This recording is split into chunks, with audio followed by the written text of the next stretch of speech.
দীর্ঘ ১৭ বছর ক্ষমতা ভোগ করে আওয়ামী লীগ নেতারা যখন দেশ ছেড়ে পালালেন, তখন নামে বেনামে গড়ে উঠেছে নানা ভূঁইফোর সংগঠন। সংগঠনগুলোর নাম দেখলে মনে হতেই পারে এটা হয়তো জাতীয় কোনো রাজনৈতিক প্রতিষ্ঠান। এরকমটি মনে হওয়ার কারণ বাংলাদেশের বড় বড় রাজনৈতিক দলগুলোর নামের আদলেই এসব নাম তৈরি করা হয়েছে। বিশেষ করে জাতীয়তাবাদী বা জিয়া শব্দটির ব্যাপক ব্যবহার করে গড়ে উঠেছে নানা নামধারী ভুয়া সংগঠন। এই ভুয়া সংগঠনগুলোর মধ্যে রয়েছে জাতীয়তাবাদী ব্যবসায়ী দল, জাতীয়তাবাদী বাউল দল ও জিয়া সৈনিক দল, জিয়া সাইবার ফোর্স, জাতীয়তাবাদী প্রজন্ম দল, জিয়া মঞ্চ, জাতীয়তাবাদী স্বাধীন দল, জাতীয়তাবাদী সমাজসেবা দল, জাতীয়তাবাদী প্রযুক্তি দল, জাতীয়তাবাদী তরুণ দল, জাতীয়তাবাদী তরুণ প্রজন্ম দল, জাতীয়তাবাদী নবীন দল ইত্যাদি। এই ভূঁইফোর সংগঠনগুলো মাথাচাড়া দিয়ে উঠেছে শেখ হাসিনা সরকার পতনের ঠিক পরপরই, অর্থাৎ ৫ আগস্ট পরবর্তী সময়ে।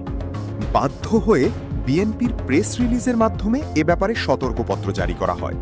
প্রেস রিলিজে বলা হয়, স্বৈরাচারের আওয়ামী লীগ দোসররা অপতৎপরতা চালাতে জাতীয়তাবাদী শব্দ বা বিএনপি সংশ্লিষ্ট নাম ব্যবহার করে নানা রকম ভুঁইফোর সংগঠন গড়ে তুলেছে, যার কোনো ভিত্তি বা স্বীকৃতি নেই।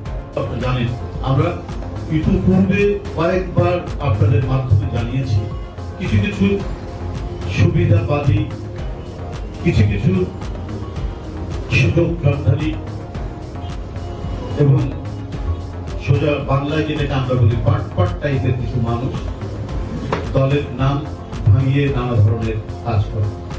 আমি আপনাদের সামনে আবারও অত্যন্ত দৃঢ়তার সাথে বলছি, যারা বিএনপির নাম ভাঙিয়ে জাতীয়তাবাদী অমুক দল, জাতীয়তাবাদী সেবা দল, জাতীয়তাবাদী অমুক, এই যে দল এবং জাতীয়তাবাদী নাম দিয়ে আরেকটি নাম নিয়ে যারা আপনার বিভিন্ন সংগঠনের নামে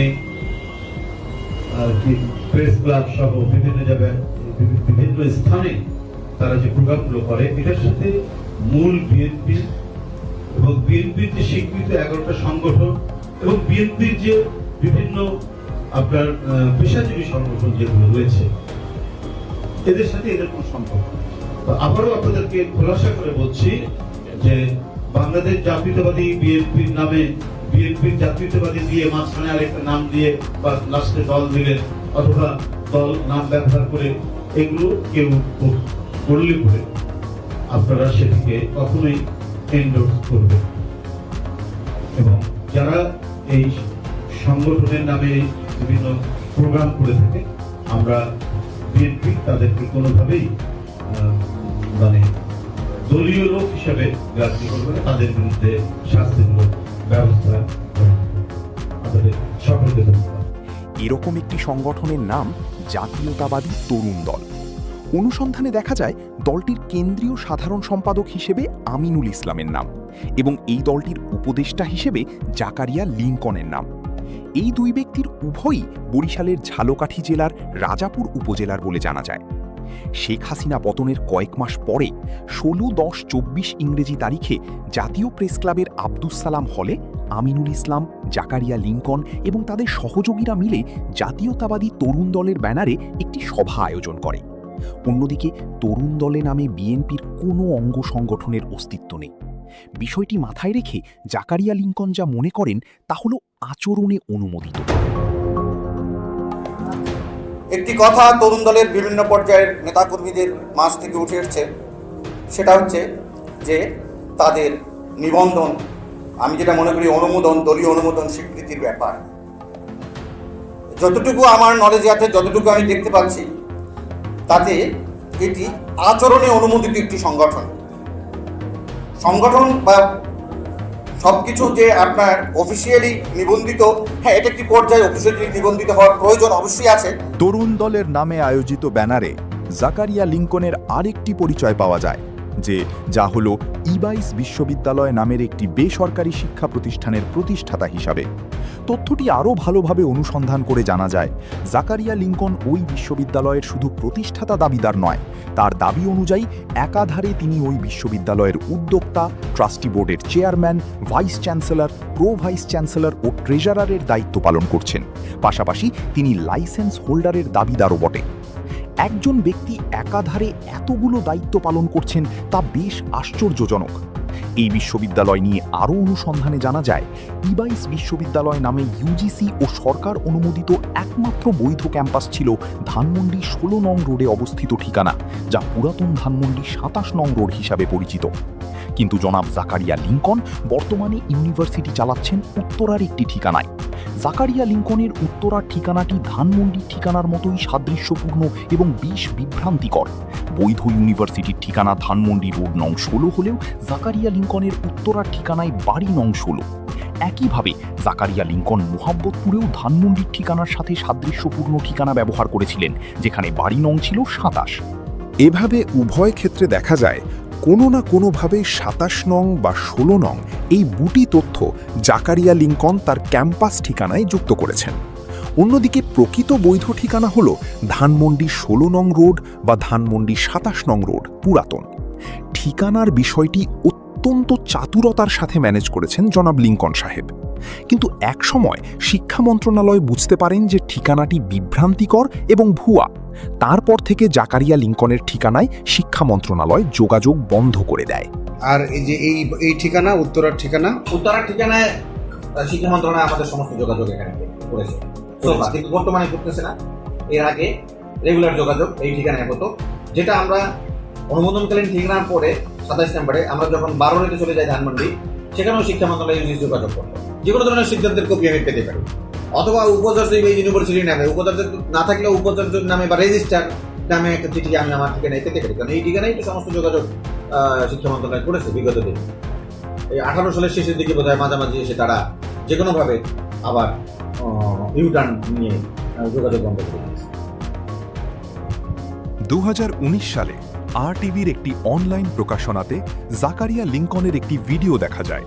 সেই ভিডিওতে তাকে তৎকালীন প্রধানমন্ত্রী শেখ হাসিনা এবং আওয়ামী ক্ষমতাসীন রাজনীতিবিদদের কাছে বিশ্ববিদ্যালয়ের ব্যাপারে সাহায্য চাইতে দেখা যায়। আমি আমাদের প্রাইম মিনিস্টার, উনি যদি এই ভিডিও দেখেন, শুনতে পান, ওনাকেও অনুরোধ জানাবো যে এই বিভ্রান্তির হাত থেকে এই ইউনিভার্সিটিকে রক্ষা করার জন্য সেই ভিডিওতে RTV সাংবাদিকের প্রশ্ন অনুযায়ী জাকারিয়া লিঙ্কনের বিশ্ববিদ্যালয় ঠিকানার অনুমোদন আছে কিনা জানতে চাইলে উত্তরে জাকারিয়া লিঙ্কন বলেছিলেন, সরকারের আচরণে অনুমোদিত, অর্থাৎ কাগজ কলমে অনুমতি না থাকলেও সরকারের আচরণ দেখে তিনি মনে করেন আচরণে তার ঠিকানা অনুমোদিত। শিক্ষা মন্ত্রণালয় তো ওইটা বন্ধ করতে বলেছে, কিন্তু বন্ধ করে এইটা কি চালু করতে বলেছে না, সেটা বলে না। এখন বুঝলেন, এইটাই তো একটা কোশ্চেন যে একটা বিশ্ববিদ্যালয়ের কোনো ঠিকানা থাকবে না, এটা তো হতে পারে না। আচ্ছা, ওইটা অনুমোদিত না, আরেকটা তো অনুমোদন দিবে বা স্বীকৃতি দিবে। আচ্ছা, এখন হচ্ছে আপনার মানে আচরণে অনুমোদিত এই ক্যাম্পাস, শিক্ষা মন্ত্রণালয় আচরণ রিকগনাইজ করে যে এই ক্যাম্পাস শিক্ষা মন্ত্রণালয়। আচরণে অনুমোদিত বলে জাকারিয়া লিঙ্কন যেভাবে ভুইফোর এবং কথিত জাতীয়তাবাদী তরুণ দলের উপদেষ্টা বনে গেছেন, তেমনইভাবে বিশ্ববিদ্যালয়ের অবৈধ ঠিকানা খুলে ব্যবসা চালিয়ে যাচ্ছেন দিনের পর দিন। সব ক্ষেত্রেই তিনি আচরণে অনুমোদিত শব্দটি চাতুরতার সাথে ব্যবহার করে বিভ্রান্তি সৃষ্টি করে আসছেন, কিন্তু বাস্তবে তার কোনো স্বীকৃতি বা বৈধতা নেই। অন্যদিকে তার সহযোগী আমিনুল ইসলাম সম্পর্কে অনুসন্ধানে জানা যায় আশ্চর্যজনক তথ্য, যেখানে আমিনুলকে দেখা যায় কখনো মানবাধিকার কর্মী হিসেবে, মুক্তিযোদ্ধার সন্তান হিসেবে, নানা রকম পত্রিকার সম্পাদক হিসেবে, আইনজীবী হিসেবে, আবার কম্পিউটার ইঞ্জিনিয়ার হিসেবেও দেখা যায় তার পরিচয়। তার তথ্যগুলো জাকারিয়া লিঙ্কনের মতোই বেশ সন্দেহজনক।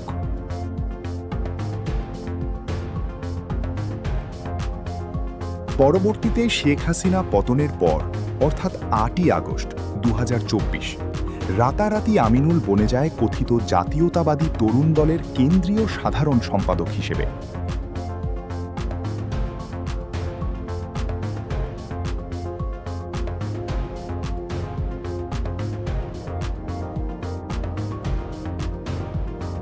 একাধিক ছবিতে আমিনুল ও জাকারিয়া লিঙ্কনের সংশ্লিষ্টতা পাওয়া যায়, যা থেকে এই বিষয়টি স্পষ্ট যে তারা কোনো বিশেষ উদ্দেশ্য বা রাজনৈতিক সুবিধা পাওয়ার জন্যই এসব ভুয়া পদ পদবি বানিয়ে বসে পড়েছে।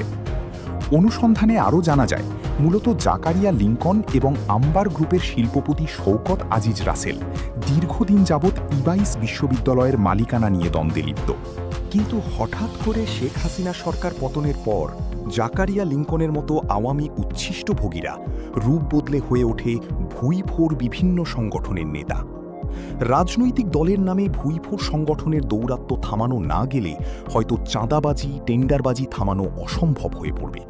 সমাজে প্রতারক শ্রেণীর লোকদের চিহ্নিত করতে প্রয়োজন সরকারের বিশেষ পদক্ষেপ। কিন্তু জনগণের সরকার হিসেবে বর্তমান সরকার কি পারবে এদের দমন করতে, নাকি পতিত শক্তির কাছে পরাজিত হবে? এটাই এখন দেখার বিষয়।